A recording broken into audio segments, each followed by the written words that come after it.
네, 오늘은 예수님께서 부활하신 부활주의를 기념하는 날입니다. 주님께서 부활하신 기쁨이 우리 온 성도님들께 함께 하시기를 간절히 부탁드립니다. 부활은 아까 제가 예배 전에도 말씀드렸다시피 승리의 날입니다. 패배의 날이 아니고 부활은 최종 승리의 날, 최후 승리의 날입니다. 한 줄기 빛만으로도 깜깜한 공간을 가로지를 수 있죠. 그 빛 한 줄기가 사람들에게 소망을 주고 희망을 줍니다. 누군가 어두운 동굴 속에 있는 것 같지만 작은 빛을 보았다면 그 사람은 그 본 한 줄기 빛으로 인해서 그 동굴에서의 삶을 이겨낼 수 있습니다. 절망도 어려움도 다 모두 끝이 있습니다. 모두 다 이겨내고 다 승리하고 난 뒤에 얻는 그 열매의 맛은 성경이 말하기를 송이꿀보다 달리라라고 말씀합니다. 부활은 바로 이러한 최후의 승리를 우리에게 증거합니다. 그 승리의 역사가 지금 이 자리에 앉아서 함께 예배드리는 온 성도 여러분에게도 언제나 함께 하기를 축복합니다. 성경이 말하는 믿음과 행함에는 일정한 순서가 있는데요. 성경은 우리에게 먼저 부활의 승리, 최후의 승리를 먼저 믿고 그 승리를 현재에 가져와서 현실 속으로 들어가라고 우리에게 말씀합니다. 그래서 현실 속에서 우리가 만나는 십자가와 같은 여러 고난도 그 부활의 기쁨과 최후의 승리로 이겨낼 수 있다라고 그렇게 말씀합니다. 성경은 믿는 자에게 부어주실 그 최후의 승리와 기쁨의 잔치를 언제나 기대하고 기다리라고 또 말씀합니다. 그런 기대와 기다림과 기쁨의 소식을 안고 세상 속으로 들어가서 각자의 삶을 최선을 다해서 살아내는 것이 그리스도인의 과제일 겁니다. 앞날에 있을 승리를 믿고 오늘에 우리에게 주어져 있는 여러 현실들을 잘 감당해내고 살아갈 수 있는 우리 모든 성도님들 되시기를 바랍니다. 그리스도인은 이처럼 부활의 소망을 안고 사는 사람이고 그리고 최후의 승리를 기대하면서 살아가는 사람들입니다. 우리가 이따금 세상살이에 치여 살면서도 쉽게 낙심하지 않고 포기하지 않을 수 있는 이유가 있다면 그것은 바로 믿음 때문입니다. 그렇다면 그리스도인은 이 믿음을 가지고 누구를 믿고 살아갑니까? 우리는 무엇을 믿고 사는 사람들입니까? 그것은 바로 하나님께서 우리 구원하신 자들에게 주실 최후의 승리를 믿는 것입니다. 또 우리는 누구를 믿습니까? 누구를 믿고 누구에게 우리의 믿음을 보입니까? 부활하셔서 몸소 승리자가 되신 그 승자의 모습을 우리에게 보여주신 예수 그리스도를 우리는 믿습니다. 부활은 바로 그러한 승리의 상징입니다. 그리고 그리스도께서 우리에게 친히 몸소 보여주신 승리의 표적입니다. 예수를 믿고 따라가며 살아가는 이들은 이 부활의 소망을 가슴속에 깊이 품고 우리 각자의 머리에 늘 새기고 우리의 손과 발의 방향을 설정할 수 있는 그런 사람들입니다. 우리는 그리스도의 부활 안에서 죽음을 맛보는 것이 아니고 새로운 생명과 새로운 삶을 바라봅니다. 삶의 무게가 무거울 때마다 포기하고 싶을 때마다 한없이 연약해질 때마다 우리를 그 구덩이에서 끌어올려주는 한 힘이 있습니다. 그 힘이 과연 무엇이었습니까? 그 힘은 또한 어떤 힘이었습니까? 바로 소망입니다. 이 소망은 하나님께서 우리에게 선물로 주시는 은사와도 같습니다. 소망은 생명의 원천인 예수 그리스도에게서 오는 힘입니다. 우리 인간이 옆에 있는 친구들이나 옆에 있는 가족들에게 그냥 인간적이고 인공적인 마음으로 품는 그런 기대감과 같은 그런 희망이 아니고 하늘로부터 우리에게 내려오는 우리가 어찌할 수 없이 받아들일 수밖에 없는 그 힘, 내 의지와 뜻대로 표현할 수 없는 그 한없는 감사, 그리고 나에게 막 부어주시는 살고자 하는 생명의 기운, 이것이 나를 넘어서 사람이 가질 수 있는 그 힘을 넘어서 능력을 넘어서 우리에게 역사하는 하늘로부터 오는 소망입니다. 우리 그리스도인은 이 소망을 품고 살아가는 사람들입니다. 생명의 힘이 우리를 다시 지배하고 이끌고 그래서 넘어졌지만 할 수 있다. 또 한번 해보자. 한 걸음 더 앞으로 내딛어보자. 이렇게 회복할 수 있는 힘, 회복할 수 있는 마음을 주는 그 원천이 바로 소망입니다. 이 소망은 어디에서 옵니까? 부활하셔서 승리자로 우리 가운데 임재하신 그리스도, 예수 그리스도로부터 그 소망이 다시 한번 온다는 사실을 여러분 잊지 말고 기억하시기를 바랍니다. 그래서 저는 이 시간 주님의 복된 자녀로 부르심을 받은 여러분께 선포하고 싶습니다. 다시 한번 선포하겠습니다. 예수님께서 부활하셨습니다. 예수님께서 승리자로 여러분 가운데 함께 하십니다. 캄캄한 죽음의 무덤이 빛을 가둘 수가 없습니다. 그 빛으로 나아갈 수 있는 여러분 되시기를 간절히 바랍니다. 부활의 소식을 듣고 부활의 주님을 만났던 사람들은 하나같이 예수를 전파하는 증인들로 바뀌었습니다. 전에는 의심에 가득 찼던 사람들이 부활의 주님을 만나고 모두 복음의 확신을 가지고 앞으로 나아가는 그런 사람들로 바뀌었습니다. 그리고 그 사람의 남은 생애도 복음을 증거하는 일에 내 목숨도 아끼지 않는 그런 사람들로 다 바뀌었습니다. 복된 소식이 시간을 가로지르고 공간을 가로질러서 지금 이 자리에 앉아서 예배드리는 우리에게까지도 전파될 수 있었던 이유입니다. 그리고 지금도 그 생명의 말씀을 선포하고 그 말씀을 듣고 다시 한번 결단할 수 있게 된 그 과정에도 부활의 증인들의 복음 전파가 있었습니다. 부활의 주님을 만났던 사람들은 더 이상 겁쟁이가 아니었습니다.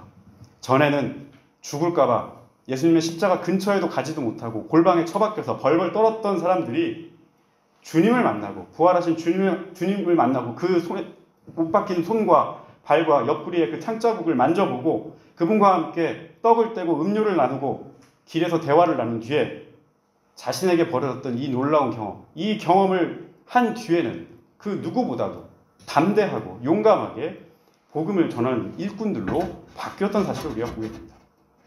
우리는 성경을 통해 그 놀라운 변화를 보고 배웠습니다. 이 변화가 바로 부활이 우리에게 주는 능력입니다. 결코 죽음으로 끝나지 않는다. 죽음은 끝이 아니라 새로운 생명이 시작되는 곳이다. 새로운 변화가 시작되는 곳이다. 결코 고통으로 끝나지 않는다. 고통은 영원한 기쁨과 평안을 열 수 있는 출입문과 같은 곳이다. 이 확신이 사람들의 바뀌었고 변화를 이끌었고 그렇게 변화된 사람들은 너도 나도 그리스도의 증인들로 살아갔던 겁니다. 오늘 우리가 말씀에서 봤던 이사야 25장 6절에서 8절 그리고 고린도전서 15장 54절에도 죽음의 멸망을 말씀합니다. 고린도전서 15장의 경우에 한 장 전체가 부활에 관련된 내용입니다. 당시 고린도 교회에 부활을 믿지 않는 사람들이 있었습니다. 사람이 죽으면 그걸로 끝난 거지 어떻게 육체가 부활할 수 있느냐 의심하면서 있었던 사람들이 있었습니다. 이 사람들에게 부활의 증인이었던 직접 부활하신 주님을 만났던 그 사도 바울이 마지막 때가 되면 그리스도처럼 우리도 신령한 몸으로 부활할 것이라 이 말씀을 선포하셨습니다. 또 이사야 25장 6절에서 8절의 말씀은 여호와 하나님께서 백성을 위해 베푸시는 기쁨의 잔치, 최후 부활의 잔치를 노래합니다. 이 잔치는 회복의 시간입니다. 본래 이스라엘은 주변에 강대국에 둘러싸여 있었던 나라입니다. 그래서 위아래로 많은 고초를 겪을 수밖에 없었습니다. 양쪽에 있는 강대국 사이에 껴서 샌드위치처럼 껴서 이쪽이 강해지면 이쪽에 붙고 이 나라가 강해지면 이 나라에 붙어서 어디 한반도에 있는 어떤 한 나라하고 비슷하죠. 그런 나라와 비슷한 그런 상황이었습니다. 그래서 두 나라 사이에 껴서 많은 백성들이 고초를 겪고 어려움을 겪었던 그런 역사를 가지고 있습니다. 하나님께서 이제 그 시련과 고난의 세월을 말끔히 씻어주시겠다는 약속의 말씀입니다. 6절 말씀을 보게 되면 여호와 하나님께서 모든 사람을 위해 맛난 음식과 음료로 성대한 잔치상을 마련하시겠다고 그렇게 말씀합니다. 회복된 이스라엘, 회복된 백성들이 누릴 만한 기쁨의 모습, 그 회복의 모습을 잔치에 빗대어서 그렇게 말씀하셨습니다. 또 7절 말씀을 보게 되면 가리개와 덮개를 없애주시겠다고 그렇게 말씀합니다. 이 가리개와 덮개, 우리의 시야를 가렸던 것, 우리를 앞을 보지 못하게 했던 것, 그리고 덮개, 우리를 좌우로 움직이지 못하도록 우리의 한계를 지었던 것, 그 가리개와 덮개를 없애주시겠다. 삶의 장애물과 같은 거죠. 그리고 무기력하게 나를 자꾸 쓰러뜨리게 했던, 가라앉혔던 것들, 생명보다는 사망의 기운에 눌려 살게 했던 것들, 이 모든 것들을 하나님께서 이제 없애주시겠다, 사라지게 하겠다라고 그렇게 말씀하십니다. 그리고 마지막 8절에 사망을 영원히 멸하실 것이라고 강조하십니다. 사망이 사라진다. 이 죽음이라고 하는 것은 우리를 늘 두렵게 만들고 우리를 늘 어렵게 만드는 겁니다. 그 죽음의 기운이 우리를 뒤덮었을 때 우리는 낙심하게 되고 우리는 자꾸 떨어지게 되죠. 이 사망이 우리를 고통스럽게 합니다. 이 고통, 이 두려움, 이 권세, 이것을 다 없애고 우리를 생명의 길로, 기쁨의 길로, 새로운 길로, 빛으로 인도해 주시겠다라고 그렇게 말씀하십니다. 작게는 한 개인의 삶에서, 크게는 사회와 국가 안에서 큰 어려움에 시달렸던 모든 사람의 눈에 흐르는 그 눈물을 다 닦아주시고 이제는 그 마음을 다 위로해 주시고 이제는 죽음의 길이 아니라 영원히 살아갈 수 있는 생명의 길, 삶의 길로, 어둠의 길이 아닌 빛의 길로 인도해 주시겠다고 그렇게 약속하셨습니다. 사도 바울은 부활을 전하는 고린도전서 15장 54절 말씀에서 바로 이 이사야 25장 8절 말씀을 인용했습니다. 부활은 우리가 예수 그리스도처럼 새로운 몸을 입고 다시 살아난다는 기쁜 소식입니다. 동시에 부활은 오늘을 살아가는 오늘 이 현장 곳곳에 있는 모든 그리스도인에게 최후의 승리는 바로 너희의 것이다. 너희가 믿는 부활을 믿는 너희에게 최후의 승리를 주님께서 예비하셨다라고 하는 기쁜 소식입니다. 너희를 지금까지 붙잡았던 사망의 권세가 꺾이고 이 사망의 권세가 너희에서부터 물러가고 사라지게 될 것이다 라고 하는 기쁜 소식입니다. 그러므로 예수 안에서 참 진리를 따르고 그 진리를 따르는 길 가운데 주저앉지 마시고 생명의 권세를 따라서 오늘 주님께서 살아나라 라고 부르시는 그 명령에 순종하시기를 간절히 바랍니다. 더 이상 절망하지 않으시고 낙심하지 않으시고 우울과 같은 이 죽음의 권세에서부터 나오는 이런 것들과 사귀지 말고 그것들에 무릎 꿇지 않으시기를 간절히 바랍니다. 예수 그리스도를 믿고 따르는 성도는 그분의 십자가를 믿습니다. 그분의 십자가가 나의 죄를 대신 짊어지고 나의 죄를 대신 구속한 대속의 사건으로 고백합니다. 죽을 수밖에 없는 죄인이 그 죄인의 짐을 죄 없는 분이 짊어지시고 십자가의 고통을 당하셨고 그 십자가의 고통 가운데 그분의 무한한 사랑이 나타났다고 고백합니다. 그리고 우리는 그 주님을 쫓아 십자가 고난을 피하지 않고 우리 삶에서도 담담히 그것을 짊어지겠다고 고백하는 사람들입니다. 또 예수 그리스도를 믿는 성도는 십자가뿐만 아니라 그분의 부활을 믿습니다.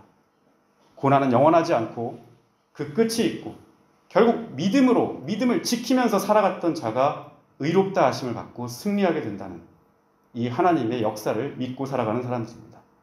그러므로 그리스도인은 생명을 구하고 삶의 의지를 나타내고 주님께 기쁨을 찾고 쉽게 낙담하지 않고 포기하지 않고 믿음을 저버리지 않는 사람들입니다. 이 사실을 잊지 않으시기를 바랍니다. 이것이 바로 부활 신앙입니다. 부활의 승리에 대한 믿음과 소망을 품고 살아갈 수 있는 우리 성도 여러분 다 되시기를 주님의 이름으로 부탁드리겠습니다. 부활의 소식은 말씀드렸다시피 복된 소식이고 기쁜 소식입니다. 이 역시 복음입니다. 주님께서 우리 모두의 얼굴에서 이제 눈물을 다 씻어 주실 것입니다. 더 이상 사망이 우리를 지배하지 못하도록 우리를 보호해 주실 겁니다. 캄캄한 무덤과 같은 그런 시간을 지나서 이제는 밝은 빛으로 우리를 이끌어 주실 겁니다. 혹 여러분 개인의 삶에 그런 무덤과 같은 깜깜한 부분이 있으시다면 오늘 다시 한번 우리를 빛 가운데로 인도해 주신 승리의 길 가운데로 인도해 주신 부활의 소망을 품고 주님 앞으로 나아갈 수 있기를 바랍니다. 산 소망이신 주님께서 여러분을 만나 주실 겁니다.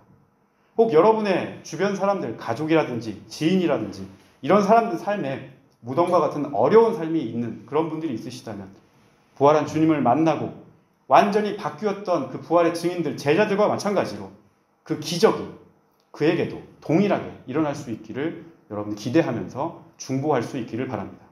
그 간절한 기도와 소망에 주님께서 반드시 응답하실 겁니다. 그리고 마지막으로 한 걸음 더 들어가서 여러분께 권면드립니다.